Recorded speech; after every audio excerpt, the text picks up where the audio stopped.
Virgil Ortiz Jr., Israel Madrimov, two men who are headed toward a showdown against one another, and we can expect these two junior middleweights to put on a show. It'll be a show like no other because it's one of the great fight cards in the history of boxing. When we see these two men challenge one another on February 22nd on the Riyadh season promotion, something's going to be defined in this fight, and someone is going to move toward that elusive title at 154. Let's talk about this fight and the amazing card that it is going to take place on. Yeah.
On Saturday, February 22nd, 2025, we're going to see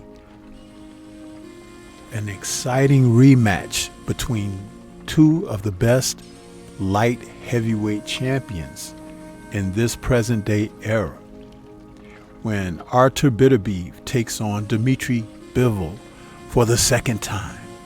These two men unified for Undisputed in October of 2024, with Artur Beterbiev coming away with a close decision over Bivol. And so they're going to do it again. But in the meantime, we're going to see something special. A tremendous appetizer leading up to the main course, where Virgil Ortiz Jr. is taking on Israel Madrimov. Now, these two men are looking to best one another. The 154-pound super welterweight division is being fought for the WBC Interim World Super Welterweight title. These two men have brought a different type of approach to this fight. When you talk about Ortiz, who was originally campaigning at welterweight but had run into some health issues trying to cut down those last few pounds to 147, because being a big guy at 147 at 5'10 with a 70-inch reach, he found he had to move on up. And he's 26 years of age, so he'll probably be a middleweight by the time he's 30. And speaking of 30, Israel Madrimov, that's what he is exactly. From Uzbekistan, 30 years old an orthodox fighter like Ortiz, 5'8.5" with a 68-inch reach, but a little bit more experience than Virgil.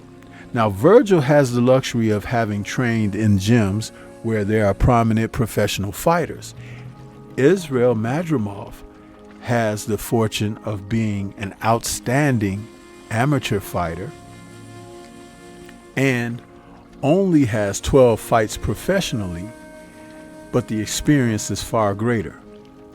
And his last fight, an August 24 match against Terrence Bud Crawford, he who is going to be a first ballot Hall of Famer, we know that Madrimov belongs in this class. Though Crawford won a unanimous decision taking Madrimov's belt, what we did see was Israel change his fight plan up in the fight with Crawford, because typically he had been a seek and destroy type guy who's looking to wade in and pound and get you up out of there. But he went back to the basics of boxing with Bud, looking to not exchange with the more cunning and experienced fighter in Crawford. Plus, I believe that Crawford caught him with something that made him respect him a great deal more.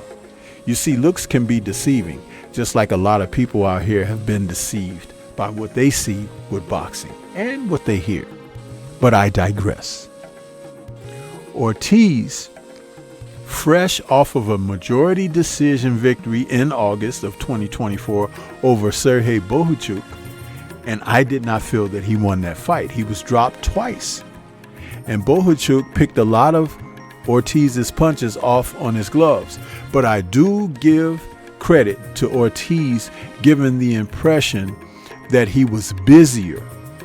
Though his punches weren't scoring, he was very effective in this situation with Bohachuk.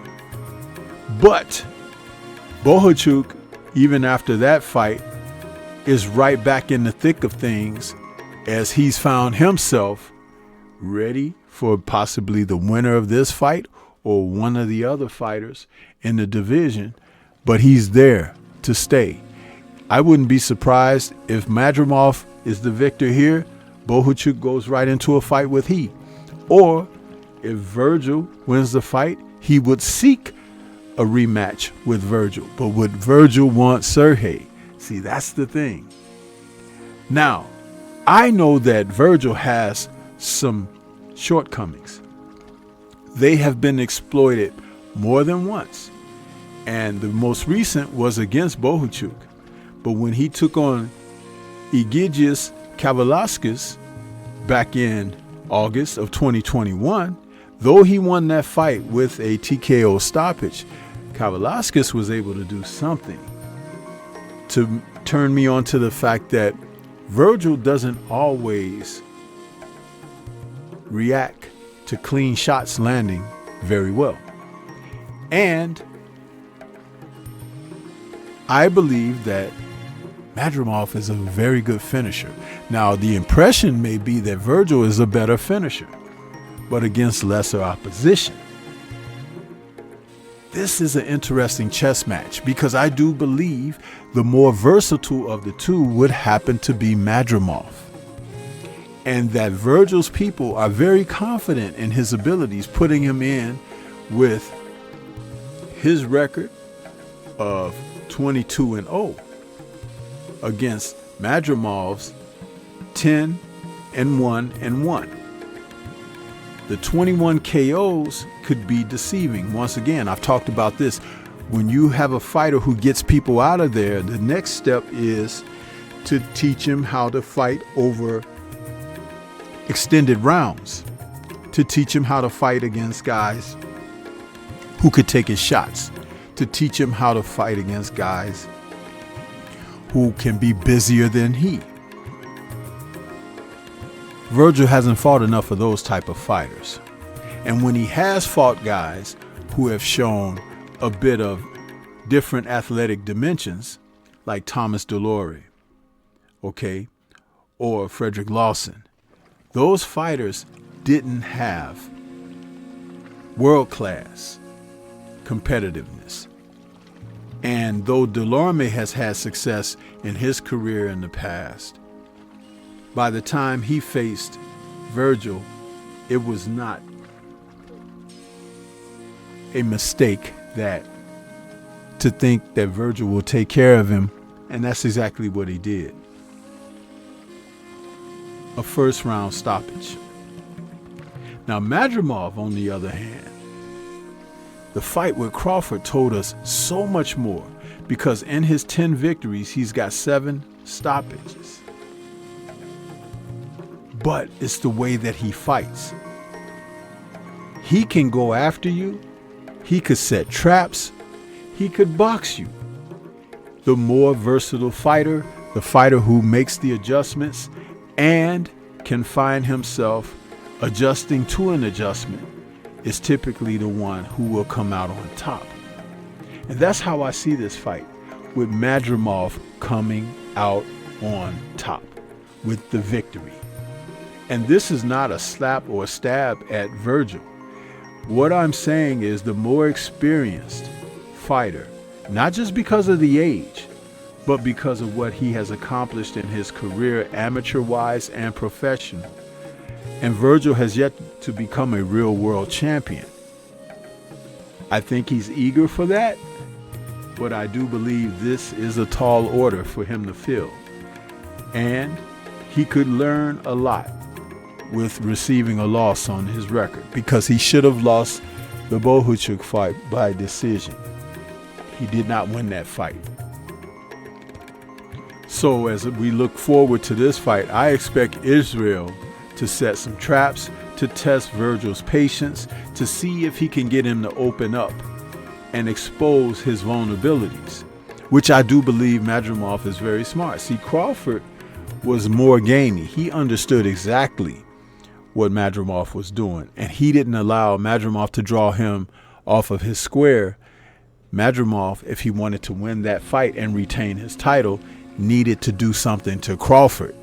And he was just not willing to take the risks, because it would have given Bud a chance to get him out of there. You see, it's chess at the top of the sport, not checkers. But what do you think? This is Stormy B-Man. Shout out to the mighty LDBC and Liberated Perspective, a third eye view of the world. For more content such as this, please like, comment, subscribe, and share. Let me know your thoughts about this matchup, and who do you have? Leave comments and let's discuss. Peace to everyone out there, and everyone please remain safe.